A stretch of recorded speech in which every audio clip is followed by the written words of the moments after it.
Assalamualaikum warahmatullahi wabarakatuh. Jumpa lagi pada pertemuan yang ke-8, di mana kita akan membahas tentang materi konflik sosial.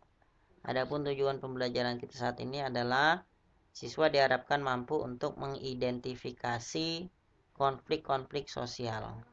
Oke, kita lanjut.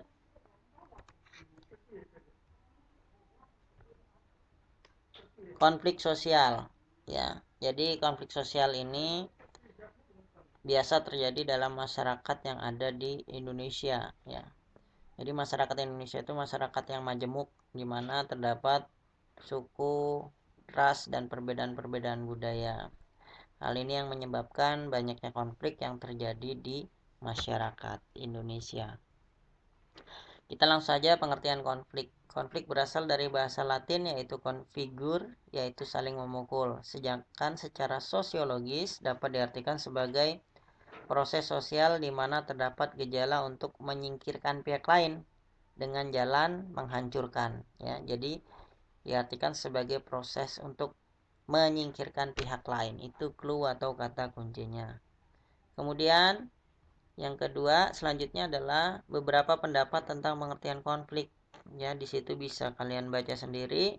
Ada pendapat menurut Bernstein, Robert M. Z. Lawang, Aryono Suyono, James W. van der Zanden, dan Sarjono Sukanto.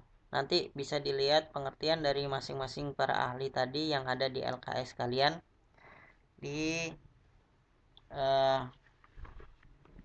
halaman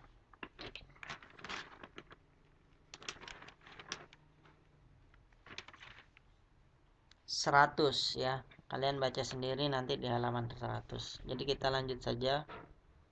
Yang kedua, perbedaan konflik sosial dengan kekerasan. Konflik sosial ini fenomena yang sering terjadi dalam kehidupan masyarakat, ya. Jadi konflik ini biasanya, ya, pada pembahasan sebelumnya itu pihak-pihak yang terlibat dalam sebuah konflik memiliki kecenderungan untuk saling meniadakan atau melenyapkan. Ya, jadi ada tujuan tertentu. Berbeda dengan kekerasan. Jadi kekerasan ini biasanya tidak biasanya perilaku yang sengaja ataupun tidak sengaja, ya, ditujukan untuk menciderai atau merusak orang lain. Jadi dia tidak ada tujuan sebelumnya, tapi langsung secara spontan, ya, secara sengaja atau nggak sengaja dia melukai seseorang, ya. Contohnya itu tiba-tiba kesenggol baru dipukul, ya, itu kekerasan, ya, itu kekerasan. Pemukulan kan terjadi secara tiba-tiba, itu artinya kekerasan. Kemudian lanjut yang ketiga, faktor pemicu terjadinya konflik biasanya terjadi karena adanya perbedaan individu. Ya, contohnya kalau perbedaan individu itu adanya perbedaan pendapat dalam diskusi di kelas, itu terjadi konflik antar individu. Kemudian yang B, perbedaan latar belakang kebudayaan. Misalnya orang Jawa dan Papua memiliki kebudayaan berbeda, ya, itu bisa jadi menimbulkan faktor pemicu terjadinya konflik karena berbeda budaya. Ya, yang satu bahasa yang ditangkap berbeda, ya. Kemudian yang ketiga, perbedaan kepentingan. Contoh konflik yang biasanya disebabkan oleh perbedaan kepentingan, contohnya pengurangan pegawai di suatu perusahaan atau karyawan dikarenakan adanya efisiensi biaya produksi, ya, ada PHK, ya, itu nanti karena perbedaan kepentingan. Jadi pegawai yang merasa membutuhkan gaji tetap sedangkan pemilik perusahaan perlu menghemat biaya. Yang pegawai ini kepentingannya adalah ingin tetap ada gaji, sedangkan kalau tetap masih ada pegawai nanti biaya produksinya akan meningkat, jadinya adanya PHK, ya. Padahal satu sisi memiliki kepentingan masing-masing. Yang satu kepentingannya itu mengharapkan gaji, sedangkan yang satu ingin menghemat biaya produksi sehingga keuntungannya tidak berkurang atau tidak merugi. Sedangkan faktor konflik yang keempat adalah perubahan-perubahan nilai yang cepat. Misalkan dampak dari era modernisasi, adanya internet, adanya ponsel, adanya HP ya. Kemudian lewat ponsel tersebut nanti akan berpengaruh terhadap arus kesopanan ya, norma-norma yang ada itu tergerus. Misalkan gara-gara internet melihat YouTube, anak-anak itu biasa kalau di di internet itu atau di YouTube itu mengatakan anjay atau anjing atau anjir ya, maaf. Anjay itu kan biasanya konotasinya negatif, jelek ya. Kalau zaman dulu nggak boleh.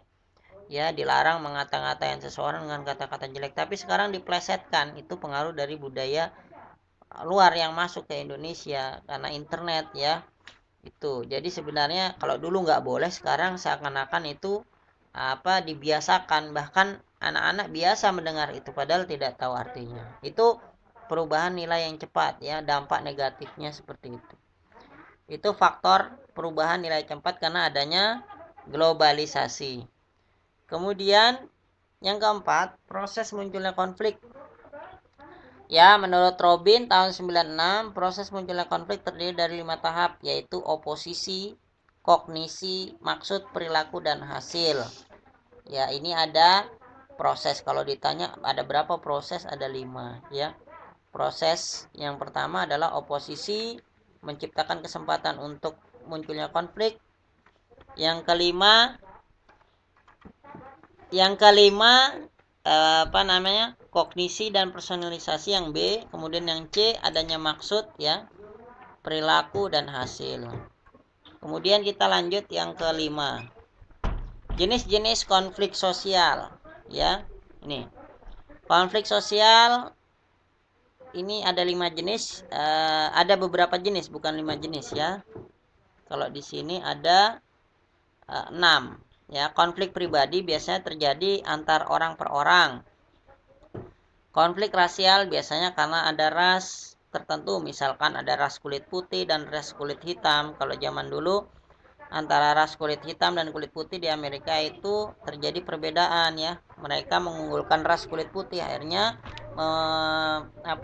mensepelekan atau menganggap rendah ras kulit hitam. Kemudian konflik politik biasa karena politik yang terjadi. Contohnya politik antara Indonesia dan Malaysia pada tahun 1963. Ya, itu ada namanya konfrontasi Malaysia ya. Jadi akhirnya Indonesia mengirimkan tentara ke perbatasan. Konflik antar kelas sosial biasanya antar dua kelas, misalkan antar karyawan pabrik dengan pemiliknya karena tuntutan kenaikan gaji dari karyawan akibat minimnya tingkat kesejahteraan. Konflik internasional ya, nih. Konflik internasional biasanya pertentangan yang melibatkan beberapa kelompok blok ya, misalkan blok barat dengan blok timur ya. Itu.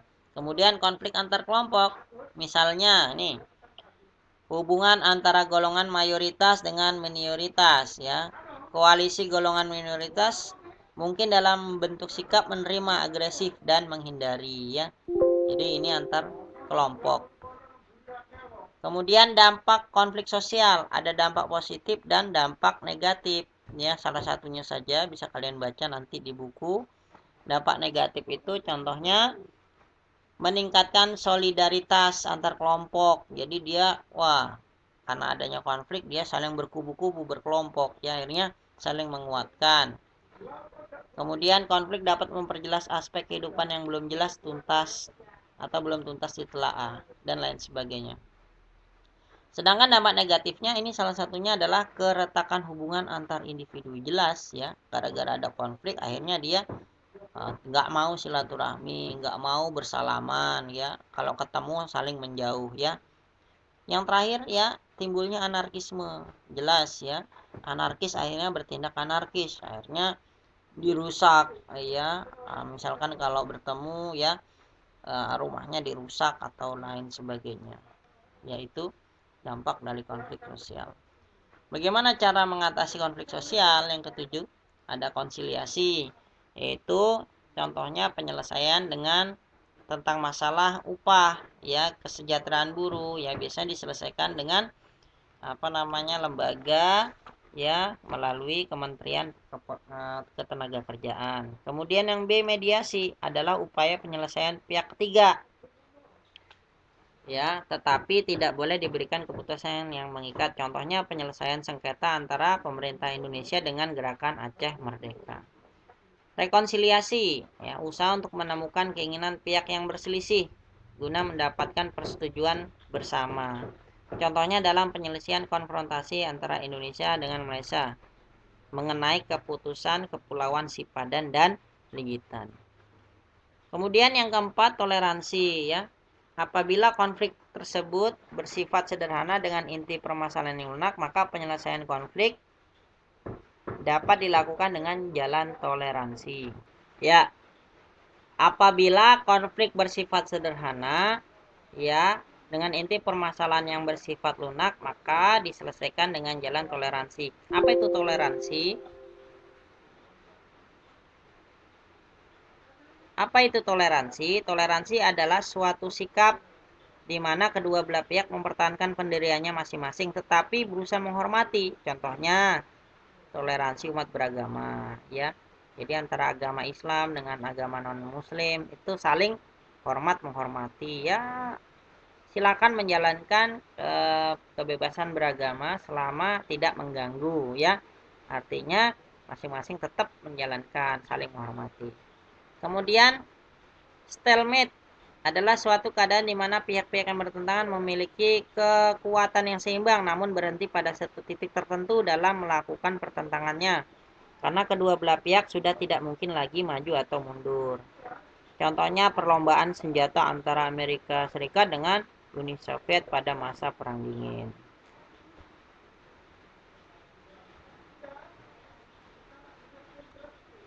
Ya, kemudian coercion adalah suatu bentuk akomodasi yang prosesnya dilaksanakan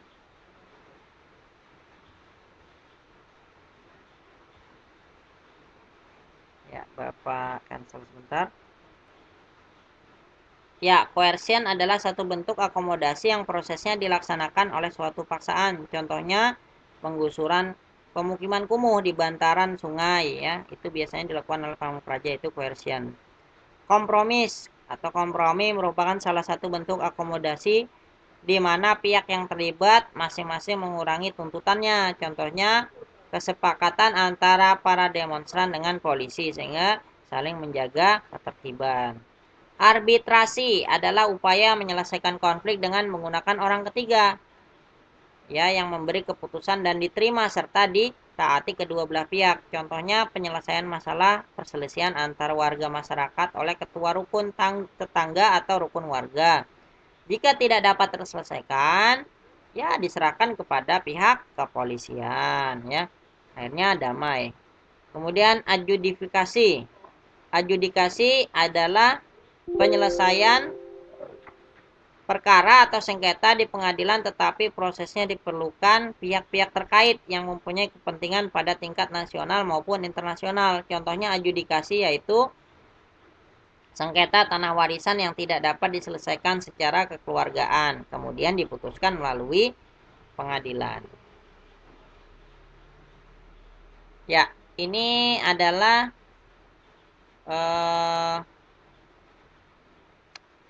materi tentang konflik sosial, ya. Jadi nanti selanjutnya ada penugasan yang akan diberikan melalui grup WA dan linknya nanti Bapak sediakan di situ. Jadi silakan dikerjakan tugas mengenai konflik sosial. Nanti ditulis di situ. Tugasnya adalah mencari tentang isu atau masalah tentang konflik sosial baik yang ada di internet ataupun media-media lain seperti koran, majalah, dan sebagainya. Kemudian jawab pertanyaan yang nanti akan Bapak share di link melalui Google Form. Terima kasih. Mohon maaf apabila ada kesalahan dan faktor teknis lainnya yang ada di dalam video ini. Terima kasih. Assalamualaikum warahmatullahi wabarakatuh dan sampai jumpa pada pertemuan berikutnya.